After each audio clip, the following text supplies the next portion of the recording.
Are we rolling? Okay. I think it's December 3rd today, and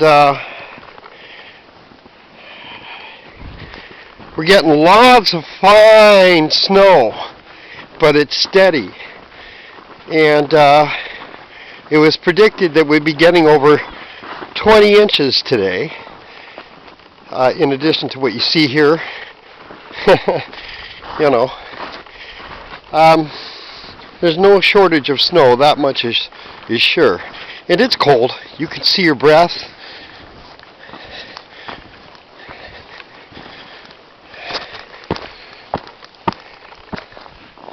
Yeah, it's chilly. Looks like somebody's going sledding. And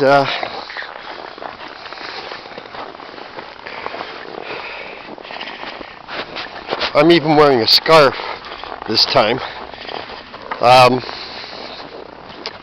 You know, I make hundreds of these walkabouts, and maybe about 10% of them actually go on YouTube and Facebook, but I still do it, you know.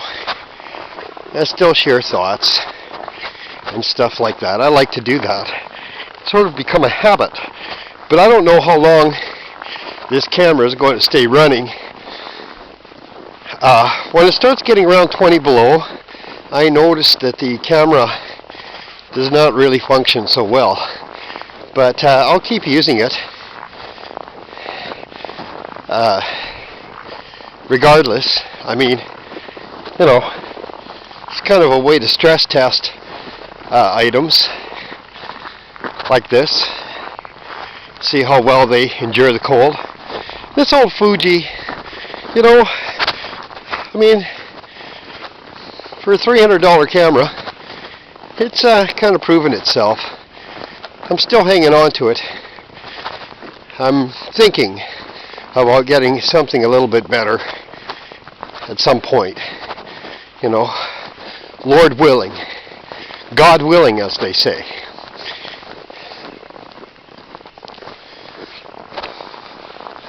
Now, I noticed that the meetings that I've been attending, they've been canceled quite a bit. That's a shame. But there's really nothing in my power, you know, to really change that.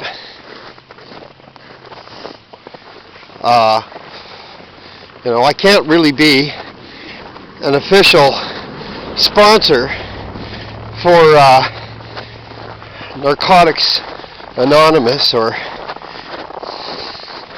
AA, I suppose. I mean,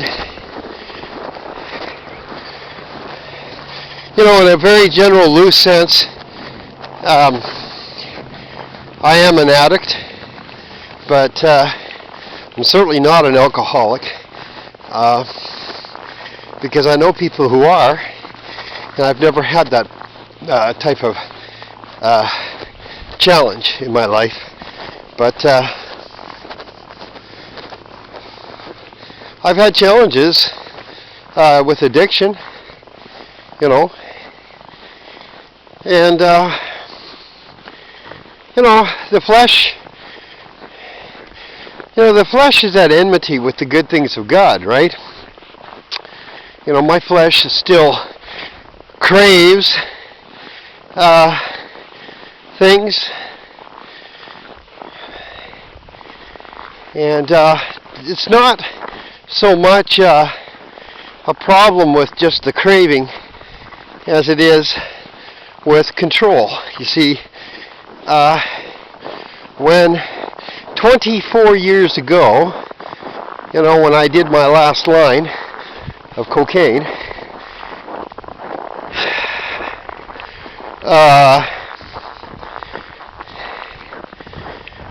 I didn't have any control over it, you know. That's the thing. You have to realize, if you're going to come to terms with addiction, you have to realize you really don't have control. All right? That's the hard thing to admit. It's a control issue. All right? You think you can put it down. You think you can walk away from it, right? Anytime you want.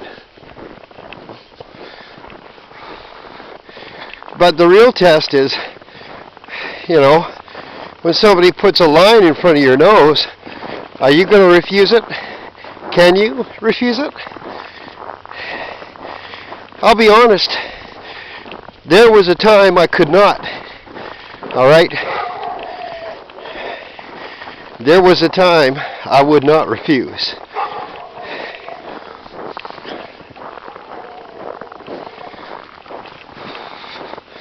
When you get to that stage, okay, if you get to that stage, you're an addict.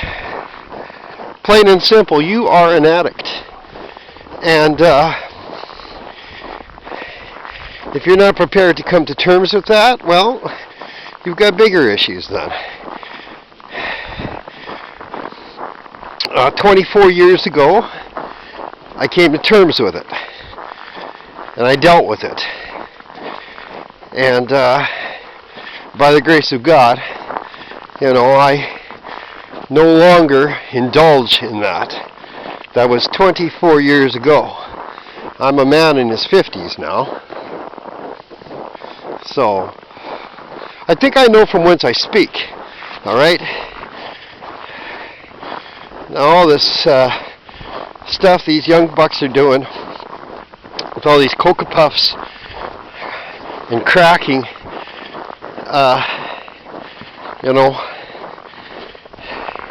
they're kidding themselves.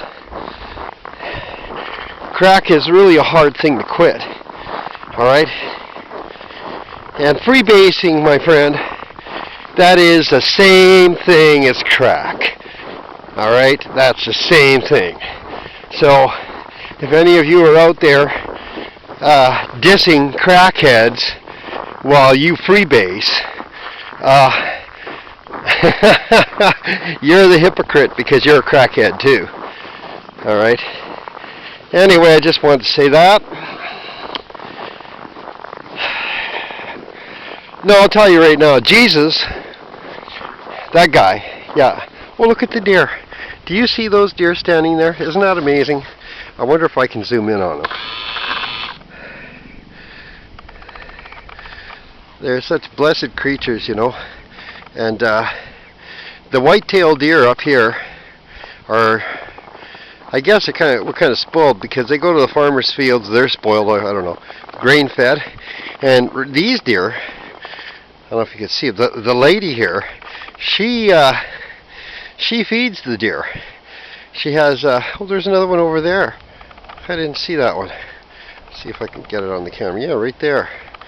She feeds the deer, and I guess maybe that's not always such a good deal, but the deer, this has been their trail, their territory, probably, I would even estimate for hundreds of years, the deer have been walking across this path. And so, we've sort of invaded their territory, so I don't really feel bad about the lady feeding them. She's a very kind lady. But now I guess she is obligated to keep them fed by law because of that. But I'm sure she's okay with it. She has, a heart for animals. So, yeah, I'm walking away now because I'm kind of in a rush. I got to get to the post office, and I only had half an hour when I left my door. Less than half an hour. But I just want to say,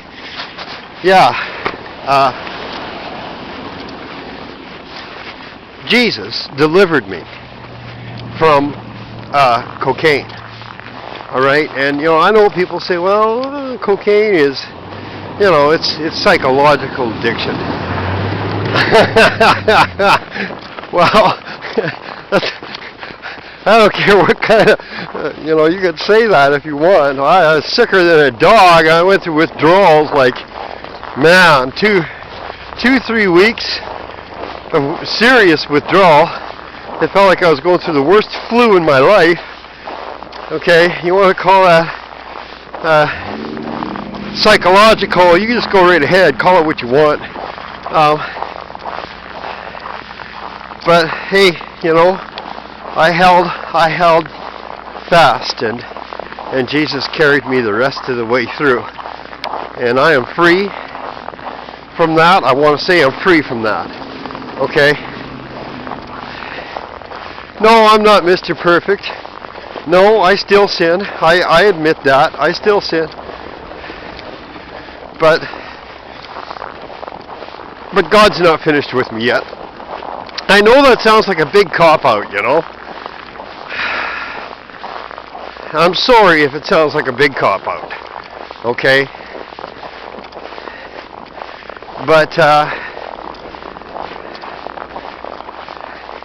well, look at this. They put up a big tree. Great big tree there. I mean, this tree is huge. By the pond. Well, that's nice.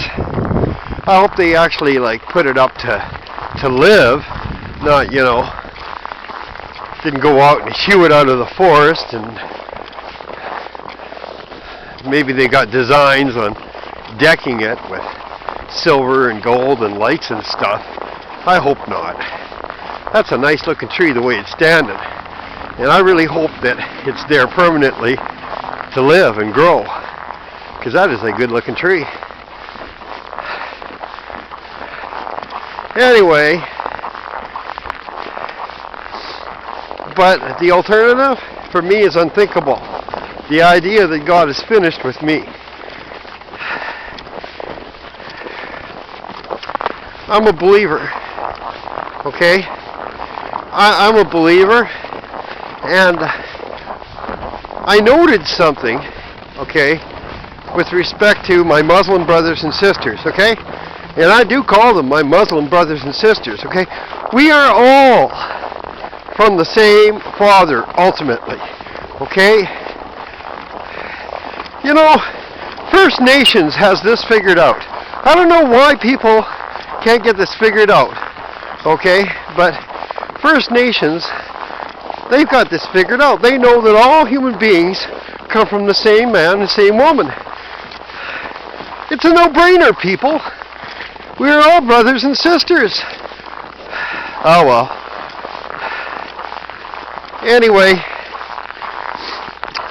I think there's a funny conundrum between me and my Muslim brothers and sisters, because I want to make a statement here.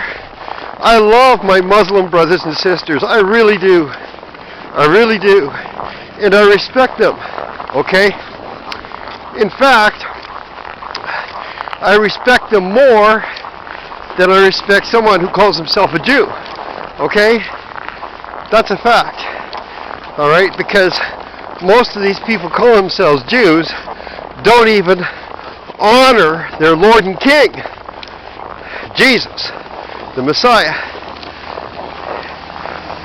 Did you know that Jesus is spoken of in the Quran even more than Muhammad? Do you know that? 5 times more.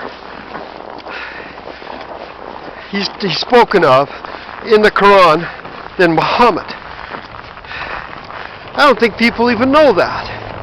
Okay, so there's a conundrum, a thing between me and my Muslim brothers and sisters, because I know they're right about so much. That camera's still working. They really are. They are right about so much. But one thing they haven't got right yet is that he is risen, that he was crucified. Okay, and I don't know why, their religion dictates otherwise. What, is it a small thing? It's a small thing. I will tell them, it's a small thing for God to resurrect any pile of bones, okay, laid out in some cave. It's a small thing for God to do that. Is it so hard to believe in the resurrection of the chosen one? What? I don't know. See, this is what bothers me. My heart is heavy. I have a burden for these people because they have so much right. But the thing they need the most, they don't have the gospel. They don't have the gospel. They need Jesus. Okay? Alright? Now they say I need things, and I don't doubt that. And there's a lot of stuff, in the Quran that I am, trying to make efforts to abide by. That's right.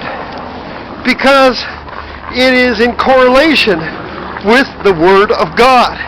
And anything in the Quran that is in correlation with the Word of God, I adhere to. Okay?